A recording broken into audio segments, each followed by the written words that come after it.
오늘은 조갑재 대표님과 함께 정치 현안에 대해 이야기 나눠보겠습니다. 스튜디오 나오셨습니다. 대표님 어서 오십시오. 안녕하세요. 예. 저 개인적으로 대표님은 저 대학 다니면서 법학 전공할 때 그때 쓰신 사형수 오이웅 이야기, 고문과 조작의 그 기술자들 이런 책들을 저도 읽고 저희 교수님도 권해주시고 그랬던 기억이 있습니다. 우리나라 사법제도, 검찰제도에 대해서 대단히 비판적인 글들을 많이 쓰셨는데 지금 상황을 보면은 좀 착잡하시겠어요? 어떠십니까? 저는 하나 아쉬운 게요. 예. 에이펙 정상회의 근사하게 끝났잖아요. 예. 그리고 거기서 한국의 첨단 제조업과 AI를 결합시키면은 우리나라가 다른 차원에서 또 도약할 수 있다는 거대한 비전을 만들어냈잖아요. 예. 또 이재명 대통령이 자신의 영혼을 갈아서 그 회의를 주최했다고 했잖아요. 예. 다 국민들이 감동했고. 예. 지지율도 올랐습니다. 그리고 지지율도 올랐는데 이 기회를 이용해 가지고 그야말로 국익 중심의 실용 외교에서 실용 정치로 전환할 수 있는 절호의 찬스였잖아요. 예, 그렇죠. 저는 그쪽으로 간다고 봤습니다. 예. 그리고 그 사법 리스크도 자기들의 유권 해석으로 해결한 거 아닙니까? 그죠? 지금 뭐 재판이 안 되고 헌법 84조를 뭐 그 저 재판 안 하는 걸로 해가지고 유권 해석은 깔끔하게 끝난 건데 이건 저의 생각이고.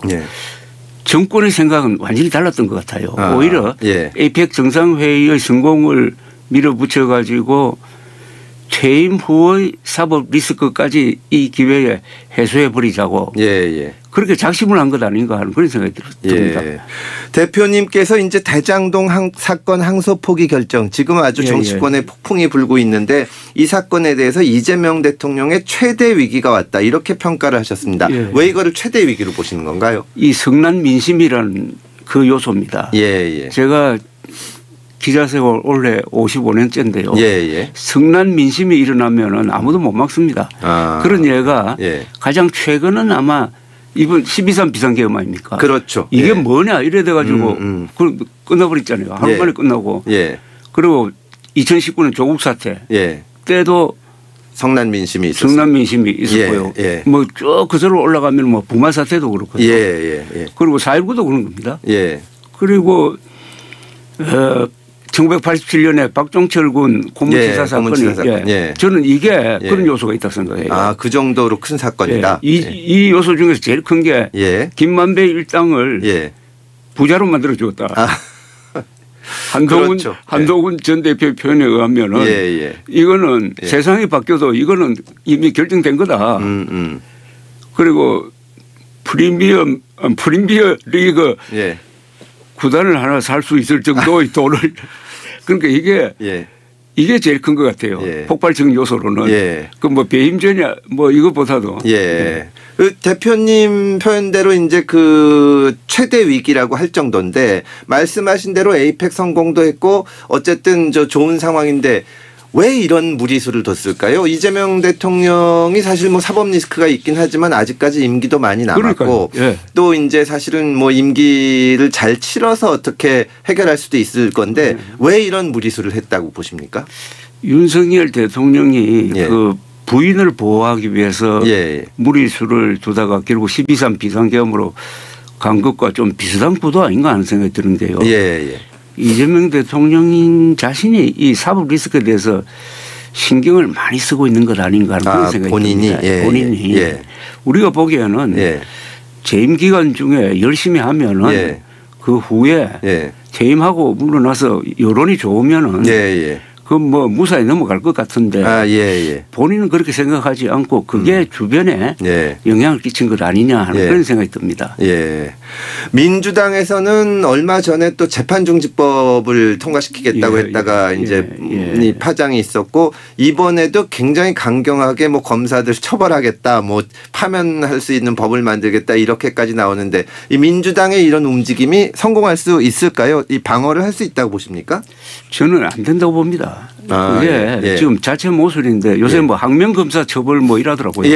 그런데 그 말을 잘못 지었잖아요. 항명이면 명령이 있어야 되는데 그 명령은 부당하다는 이야기인데 아니 그동안에 부당한 명령에는 공무원이 다 반대를 해야 된다는 일관된 그 어떤 기조를 유지한 정당이 민주당 아닙니까? 그렇습니다. 예. 심지어 이재명 대통령은 예. 여순 14연대 반란 사건도 예. 부당한 명령에 대한 그렇게 정의로운 예. 한거인 것처럼 그건 예. 완전히 역사를 왜곡한 건데 예. 그 정도로 정의로운 한거를 존중하는 사람들이 지금 검사들이 하고 있는 게 다 그 합리적인 방식으로 자기의 이견을 제시하고 있잖아요. 예. 뭐 어디 가서 데모하는 사람 없잖아요. 그렇죠. 내부 통신망으로. 아니 이것까지도 처벌 대상으로 한다면은 그 룰 오브 로가 아니고 이거는 룰 바이 로 아닙니까? 그죠? 법을 만들어서 처벌하는 걸 룰 바이 로라고 그러는데 뭐 법을 몇천 개를 만들지 모르겠네요. 예. 사실은 이제 이재명 대통령 선거법 위반 사건에 대해서 이제 대법원이 유죄 취지로 파기환송을 한 것을 민주당에서 아주 비판을 하는데 그 점에 대해서 이제 법원 내부에서도 판사들이 좀 비판 의견이 있었거든요. 거기에 대해서는 민주당이 뭐 아주 칭송을 하다가 지금 이 사건에 대해서는 굉장히 그 검사들이 항명한다고 하고 있는데 이런 모순되는 태도를 계속 보임에도 불구하고 어떻게 보면은 지지자들한테는 점수를 딸 수 있다고 생각하는 걸까요? 민주당 핵심부에서 보면은 자신이 있을 거예요. 왜 자신이 있느냐 하면은 지금 국민의힘의 처지가 참 비참하잖아요. 전년 동력이 만들어지지 않고 이번 이 사건을 이렇게 키운 거는 한동훈입니다. 한동훈 전 대표가 기민하게 바로 자기 페이스북에 썼죠 아마 11월 18일 0시를 기해 가지고 대한민국 검찰은 자살했습니다 하는 그 멘트를 날리면서 일종의 팩트로서 지금 하고 있고 국민의힘은 좀 뒤에 따라가는 어정쩡한 그런 모습을 보이고 있는데 어제는 또 무슨 장동혁 대표가 우리가 황교안이다라고 하는 바람에 또 오늘 아침부터 얻어 터지고 있던데 그러니까 이 국민의힘은 윤핵인 그리고 부정선거 음모론 이쪽으로 기부는 바람에 이재명 민주당 공격할 수 있는 논리적 근거를 상실해 버리잖아요. 그걸 보고 만만하게 보고 있는 것 같아요. 그러나 그게 전부 다가 아니잖아요. 그렇죠. 언론이 있고 민심이 살아 있지 않습니까?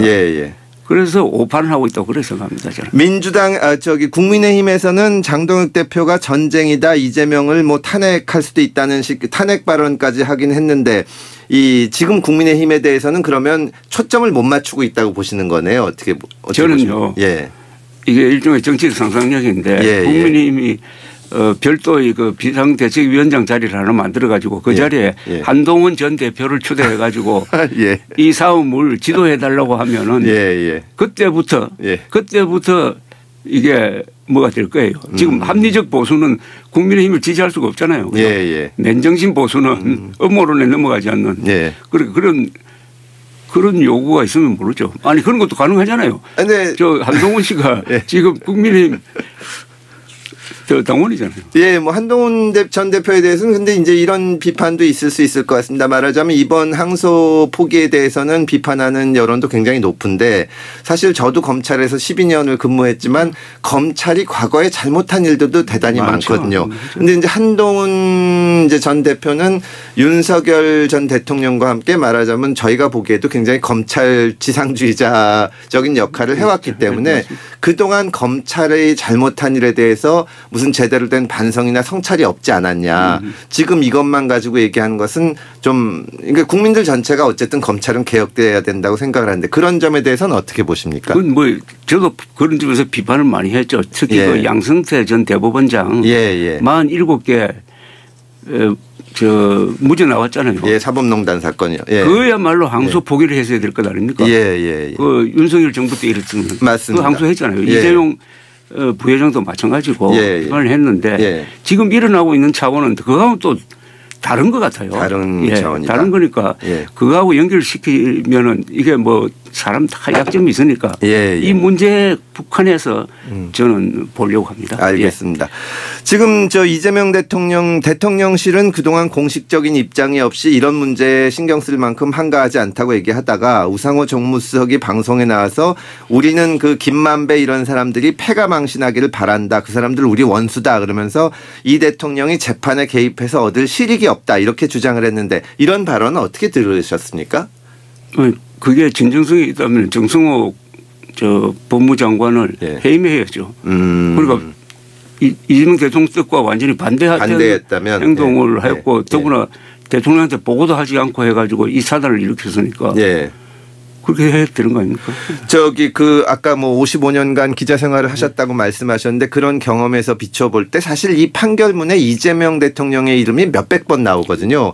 이런 사건이 지금 법무부와 대통령실의 입장은 사후 보고가 됐다고 하는데 대통령실에 보고가 안 됐을 거라고 보십니까? 사전에 어떻게 보시나요? 항소 포기를 놓고. 뭐 잘 아시겠지만 또 저 우리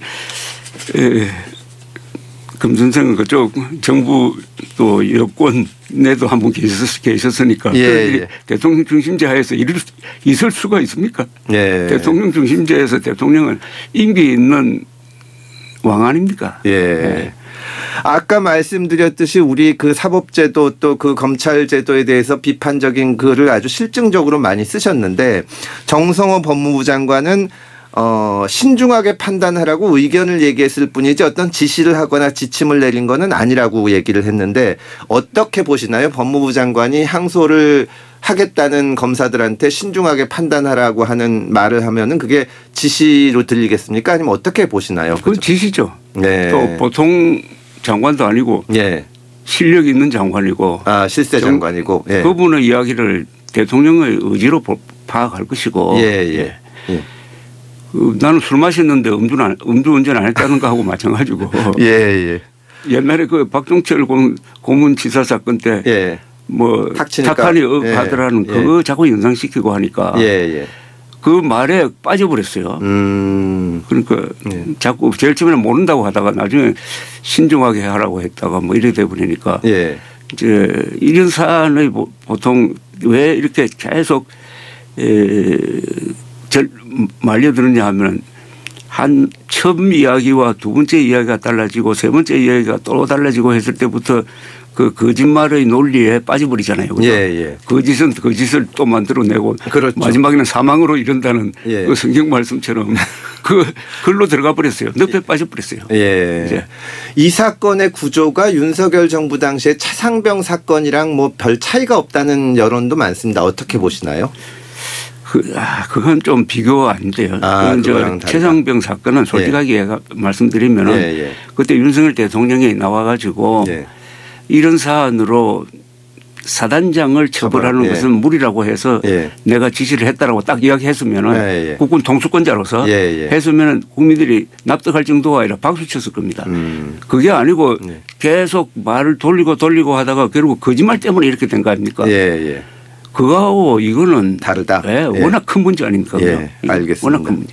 지금 민주당에서는 이 항소 포기 결정에 이제 그 반발하는 검사들에 대해서 정치 검사들의 반란, 뭐 저기 명백한 국기문란, 뭐 쿠데타적 항명이다 이런 얘기하면서 뭐 처벌하겠다고 하는데 이런 움직임이 오히려 부정적 여론을 키운다는 얘기가 많은데 왜 이런 행태를 보인다고 생각하십니까, 민주당이? 저는 그것밖에 할 일이 없기 때문입니다. 지금 대책이. 지금 완전히 지금 논리가 무너져 버렸잖아요. 논리가 무너져서. 그런데 국민의힘은 부정선거 음모론에 편성하면서 논리가 무너져 버리고 이번에는 대장동 일당 편에 서면서 논리가 무너져 버린 거예요. 민주당 쪽은. 그렇죠. 이 프레임이 지금 대장동 일당 대 국익 또는 국민의 법익 아닙니까? 국민의 법익. 그런데 국민을 배신하고 김만배 등등을 옹호하는 자세가 되어버리니까. 그쪽 입장에 서게 되니까. 그러니까 계속 이제 검사만 비판을 하는데 차라리 나 특검 받았으면 좋겠어. 국민의힘이. 특검 받아서 이게 어떻게 외압이 됐냐. 그러니까 난 특검이 어떤 형식으로 하든지 결국은 이 외압의 실체를 밝히는 쪽으로 갈 수밖에 없잖아요. 뭐 저 민주당에서는 항명 검사를 뭐 타겟으로 한다고 하더라도 저는 그걸 하더라도 괜찮을 것 같아요. 하더라도 뭐 동전의 양면인데. 이 사안 전체를 놓고 살펴보면은 도움이 될 거다. 알겠습니다. 자, 조금 다른 얘기인데 이제 국무총리실 주도로 전 부처 공직자를 대상으로 1, 2, 3 비상계엄 동조자를 이제 그 동조한 그 이 공무원들에게 책임을 묻겠다는 헌법 존중 정부 혁신 태스크포스가 구성이 됩니다. 이게 예전에 그 문재인 정부 때도 이제 적폐청산 TF가 구성이 됐었는데 공무원들 사이에서는 이런 움직임이 복지부동을 불러온다. 또 이게 반헌법적 완장질이다 이런 비판도 있는데 이 문제에 대해서는 어떻게 보십니까? 이것도 참 왜 이재명 대통령이 예. 우리 역대 대통령 중에 최악의 대통령을 저는 두 사람으로 보는데요. 예. 윤석열, 예. 문재인. 예. 그 기준 하나가 정권이 바뀌어버렸잖아요. 그렇죠. 두 사람의 실정으로. 예. 그러니까 왜 문재인 시즌2로 가느냐 이겁니다. 이른바 적폐청산. 예. 적폐청산이 성공한 게 없잖아요. 정치적으로도 성공한 게 없지 정치적으로 않습니까? 실패했죠. 예. 실패했잖아요. 예. 그리고 이번에는 누가 봐도 이거는 무리라는 게 지금 특검 수사가 아직 결론도 나지 않고 예. 재판은 진행 중이고 한데 예. 무슨 법적 근거로 예. 이분들한테 이 공무원들한테 불이익을 주느냐는 겁니다. 그러면 공무원들이 당하고 있겠습니까? 예. 아마 소송 많이 일어날 거 아니겠습니까? 그렇죠. 예. 그리고 이거 조사하는 과정에서 이미 예. 그 영장 없이 뭐 핸드폰을 다 핸드폰을 보겠다든지 예. 뭐 하면은 헌법 존중이 아니라 헌법 파괴 TF가 돼버리고 예. 그리고 해당 공무원들이 75만 명이 된다고 그러더라고요. 아, 예. 75만 명은 복지부동으로 가는 거고. 예. 그러면은 지금 새로운 AI 강국을 만들겠다는데 예. 공무원들이 소극적으로 하면 그게 되겠습니까? 그러니까 이게 초대형 저는 자충수라고 봅니다. 알겠습니다. 자, 아침저널 지금은 조갑재 대표님과 함께하고 있습니다. 어제 황교안 전 국무총리가 체포됐습니다. 이제 내란 특검이 체포를 했는데, 뭐 황교안 총리는 이제 그 진술 거부권을 행사하면서 저는 지금 미친 개와 싸우고 있다. 제가 싸우는 상대는 특검이 아니라고 했는데 이 황교안 총리 체포된 거 그리고 황교안 전 총리의 이제 태도 이 문제에 대해서는 어떻게 보십니까? 황교안 전 총리는 예. 불법 계엄을 옹호하고 예. 그보다 더 오랫동안 부정선거론을 그렇죠. 예. 주장을 했는데 예. 그게 완전 새빨간 거짓말 아닙니까? 예. 그리고 주장하는 방식도 아주 집요하게 예. 사전투표하지 말자는 일대 캠페인을 벌리고 예. 아니 사전투표하지 말자는 캠페인 벌리면은 제일 덕보는 사람들이 민주당 지지자 아닙니까? 예. 그러면서 요사이 또 정당 하나 만들어 가지고 예. 지금 뭐라고 순하냐면 스탑 더 스틸을 하고 예. 그다음에 CCP 아웃 차이니즈 커뮤니스트 예. 파티 아웃인데 예.